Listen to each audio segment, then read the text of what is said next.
They say ancient Greece was the cradle of democracy, philosophy, and beauty, but beneath the marble statues and golden temples existed a world of rituals so unsettling that even the poets whispered them only after wine loosened their tongues. A world where desire and terror lived side by side, where the body was not simply flesh, but an offering, a weapon, a doorway between mortals and gods. And while history remembers the glory of Athens and the wisdom of Delphi, it tries desperately to forget the rituals that turned intimacy into fear. It began with the night ceremonies of the mountains. High above the cities where the wind carried the smell of pine and earth, the followers of Dionysus gathered in secret. Outsiders called them mad women, the Maenads, but the truth was stranger. They believed that God walked among them hidden in the body of a stranger, and to welcome him they performed rites that blurred the line between ecstasy and possession.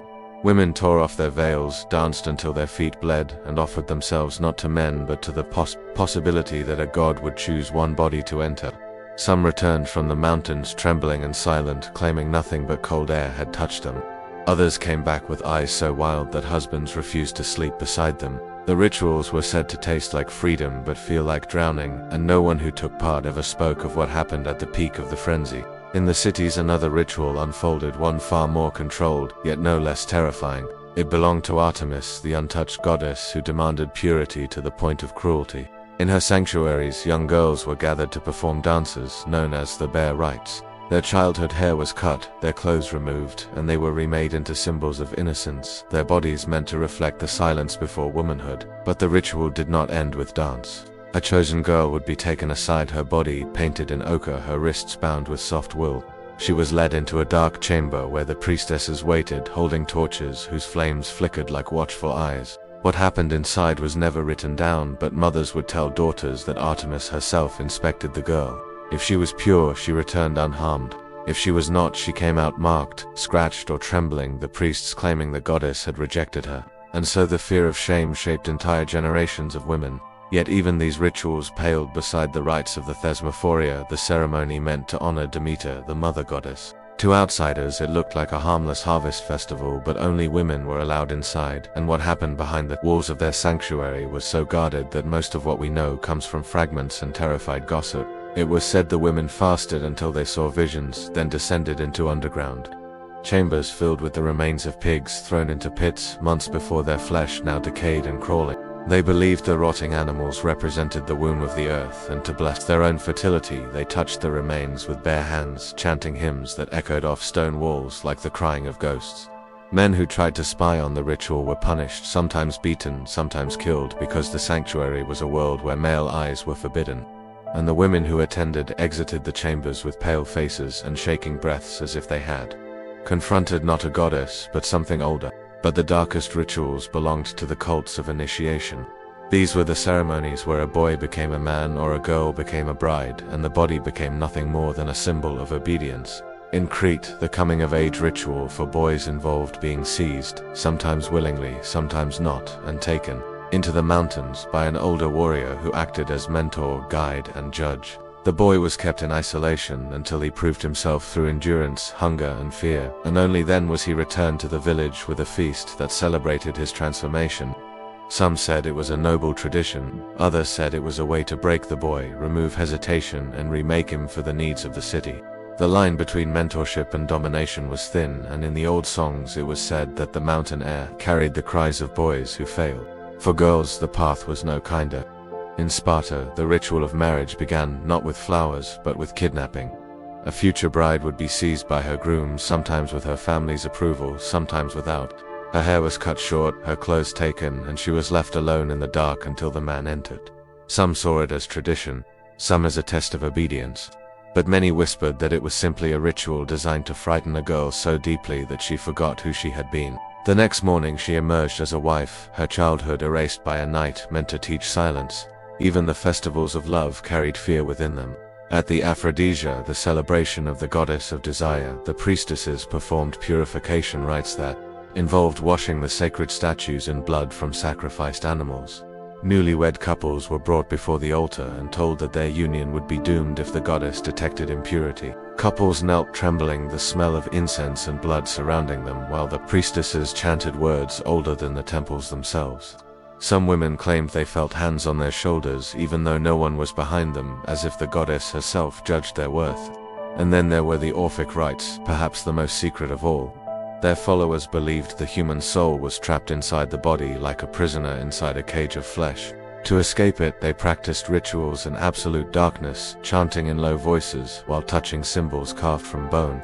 It was said that some initiates emerged shaking, claiming they had seen their past lives, that they had felt the weight of sins committed centuries before. Others came out hollow-eyed as if something inside them had been taken. The Orphics spoke of purification, but those who left the rites never described them as gentle. Across Greece, the body was not simply a vessel, it was currency, it was promise, it was threat. The rituals that shaped life did not revolve around love, but around power, control, and the fear of divine judgment. Men feared losing honor, women feared losing purity, and both feared the hidden laws of the gods who watched from marble altars and demanded offerings that no mortal could refuse. In the end, what made these rituals terrifying was not the pain or the mystery, but the silence that followed them. The silence of the girl who returned from the bare rites with downcast eyes. The silence of the bride who emerged from the Spartan wedding chamber pale as wax. The silence of the women who left the Thesmophoria with dirt under their nails and the smell of decay clinging to their skin. The silence of the boys brought back from the mountains, their childhoods swallowed by shadow. And the silence of the men who pretended these traditions were noble because admitting the truth would shatter the foundations of their world. Ancient Greece gave the world philosophy, architecture, democracy, poetry, but behind every statue, every temple, every myth lay rituals, meant to shape the human spirit through fear and desire entwined. Rituals that taught obedience through terror, devotion through trembling, and identity through sacrifice. And though time has varied many of these traditions, the shadows of the rituals still linger in old texts, in forgotten ruins, and in the uneasy feeling that beauty often hides the darkest truths. They said the darkest rituals of ancient Greece were the ones no one dared record, the ones that survived only as fragments carved into pottery, or whispered in the corners of symposiums, long after the wine had erased good judgment. These were not festivals celebrated beneath the sun, but ceremonies held in cramped chambers, cave mouths, and abandoned sanctuaries, where the boundary between human and divine dissolved into something far more dangerous. And though centuries have passed, the echoes of those rites still cling to the stones of forgotten temples, carrying the weight of stories meant to be hidden forever. One such ritual belonged to the shadowed cult of Hera, the goddess of marriage, whose jealousy was feared across cities. To outsiders, Hera was the protector of wives, but the women who entered her sanctuary knew a harsher truth. She was the goddess who demanded loyalty above life and punished even suspicion of betrayal. Her cult in Samos was infamous for its secret initiation of brides, a ritual so unsettling that even husbands pretended not to know its details. Brides were gathered in a silent procession, their faces covered, their hair bound tightly behind their heads. A priestess examined each bride in a chamber lit by a single flame, tracing symbols of fidelity along their skin with cold water mixed with ashes. If the water dried evenly, the goddess had accepted the woman. If it streaked, the bride was made to kneel for a second inspection, deeper, more intrusive, guided not by mercy but by the belief that Hera watched through mortal hands. Some women emerged pale and trembling, their eyes emptied of the last remnants of girlhood. Others were said to faint halfway through, forced awake by the smell of incense so thick it burned the throat. The ritual ensured a wife entered marriage not with joy but with fear of divine punishment, each touch haunted by the memory of that chamber. Yet Hera was not alone in demanding obedience. The cult of Apollo in certain mountain villages of Thessaly performed rites involving chosen maidens who were said to carry the voice of the god himself. These maidens were isolated for months, forbidden sunlight, and fed only honey, bread, and herbs meant to make their senses sharp. When the ceremony began, they stood before the community, their bodies draped in thin white cloth, their hair unbound like living offerings. A priest would ask questions of the god, and the maiden would answer in a trembling voice, as if possessed. Some said they truly felt Apollo inside them, guiding their words. Others admitted later that their visions were hallucinations born from isolation and hunger, and that the shaking of their limbs came more from fear than divine inspiration.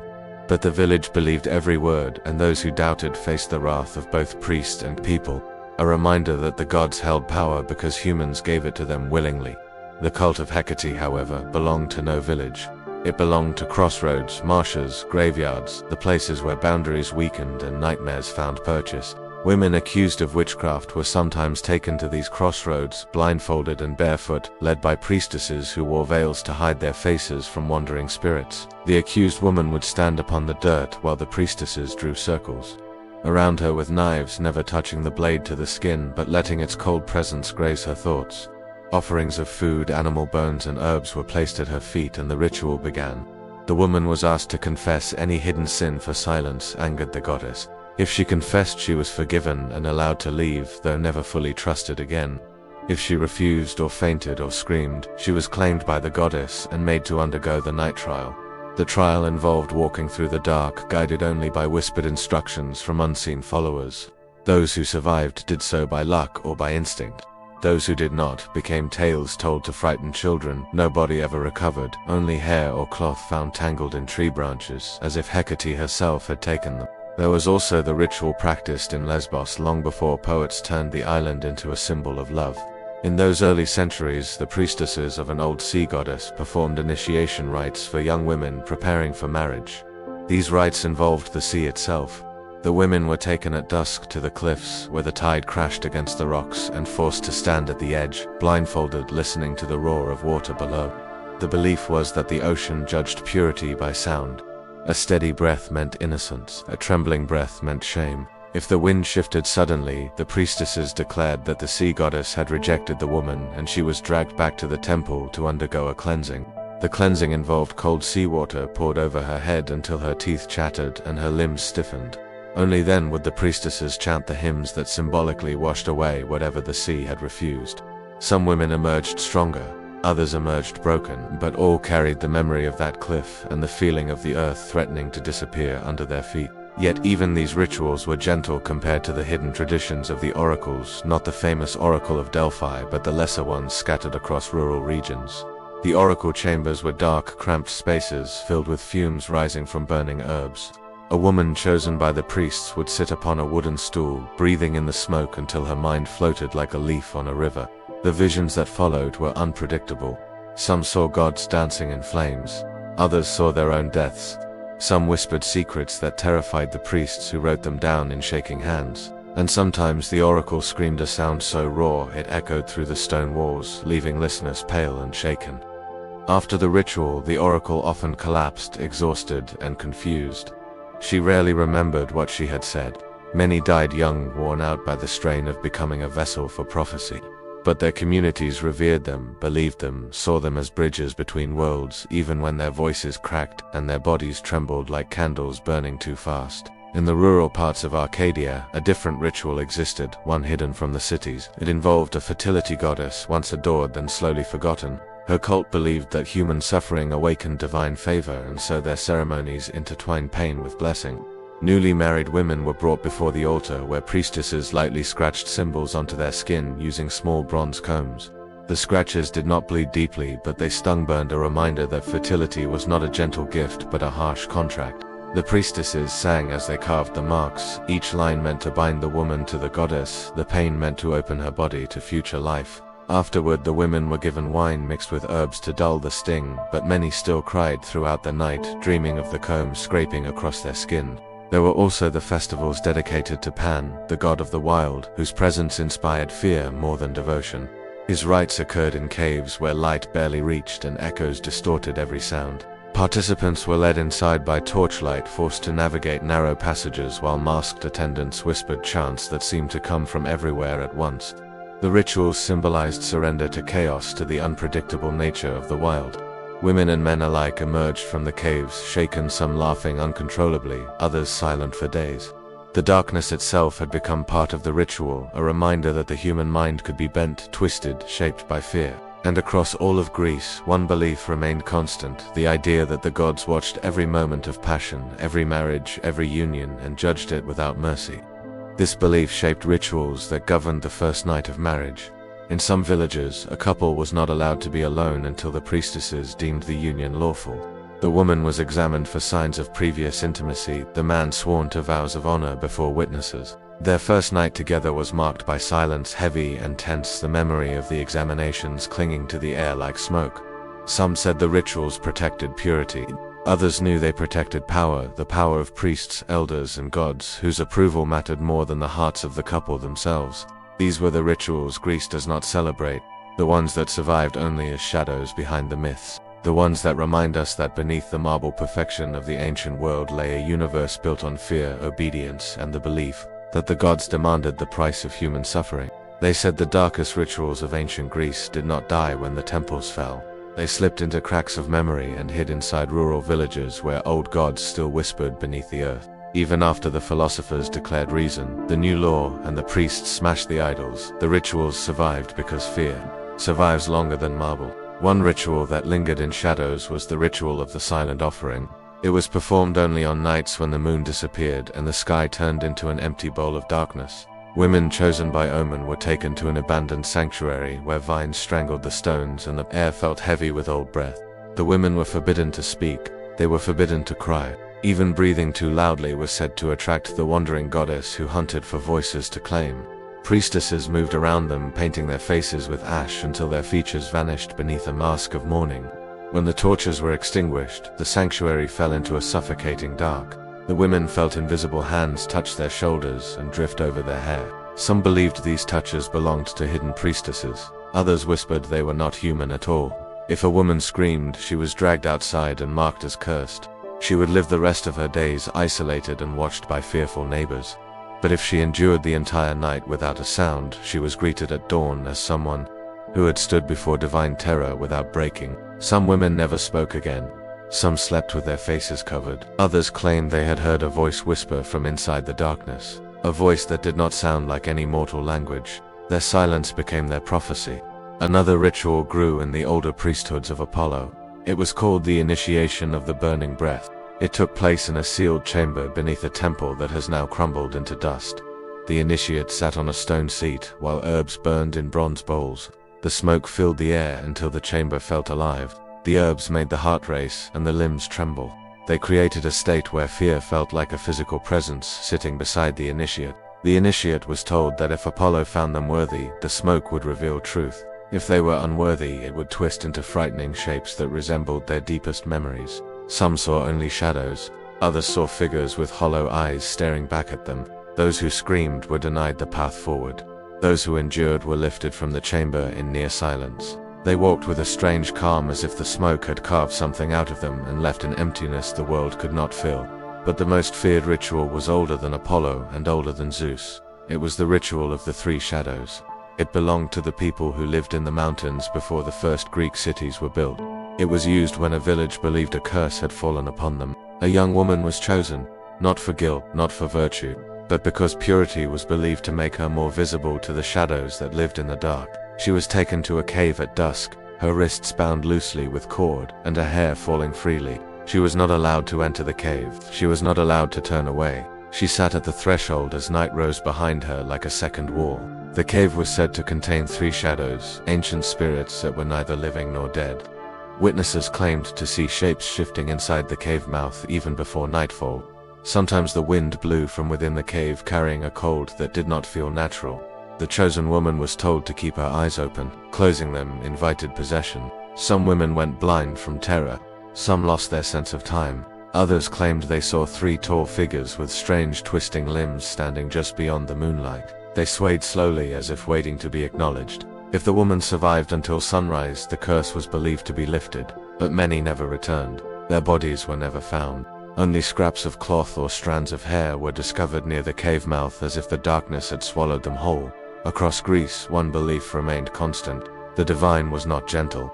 The gods did not ask for comfort. They asked for fear because fear opened the human mind like a gate. Once that gate opened, something ancient could step through. In the rural regions, some rituals were practiced in secret even after Christianity spread. Old women lit candles in hidden rooms. Men refused to walk near certain groves at night. Children were told that some paths belonged to spirits older than memory. These rituals faded only when fear changed its shape. New religions brought new terrors, and the old gods finally fell silent. But the memory of their rituals remained buried in stories passed from grandmother to granddaughter, or carved faintly into broken pottery. That is why these rituals still haunt us, not because they were performed by ancient people long ago, but because they reveal a truth about humanity that has never changed. that we still fear what watches us from the dark, that we still believe suffering gains meaning when someone powerful is watching, and that every civilization hides a shadow place where terror and the sacred meet.